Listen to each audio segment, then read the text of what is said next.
Deuxième point qui est vu dans cette page 5, ahruful jawab, les particules de réponse ou les prépositions qui vont servir à formuler une réponse.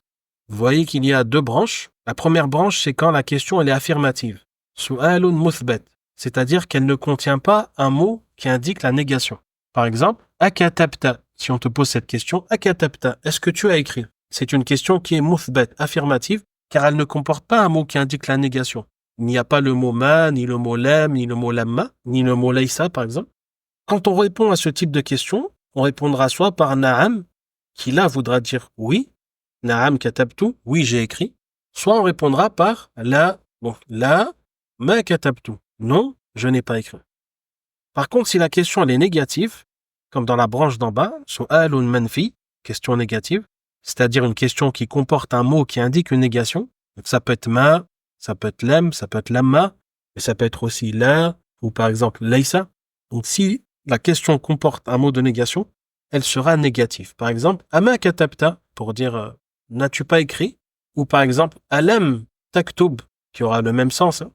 Alam taktub, n'as-tu pas écrit, ou par exemple alam ma taktub, n'as-tu pas encore écrit. Si je réponds de manière affirmative à cette question qui est négative, je répondrai bala, bala katabtu.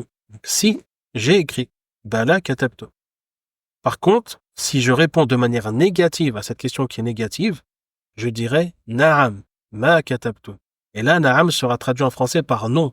Non, je n'ai pas écrit.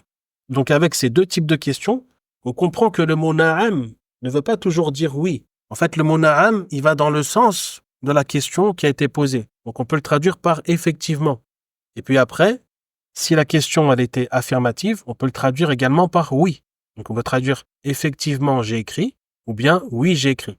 Et quand le mot na'am viendra en réponse à une question négative, on peut traduire effectivement je n'ai pas écrit ou on peut traduire par non en français. Donc non, je n'ai pas écrit. Donc attention, le mot na'am, il peut venir à la fois en réponse à une question qui est affirmative, mais aussi une question qui est négative.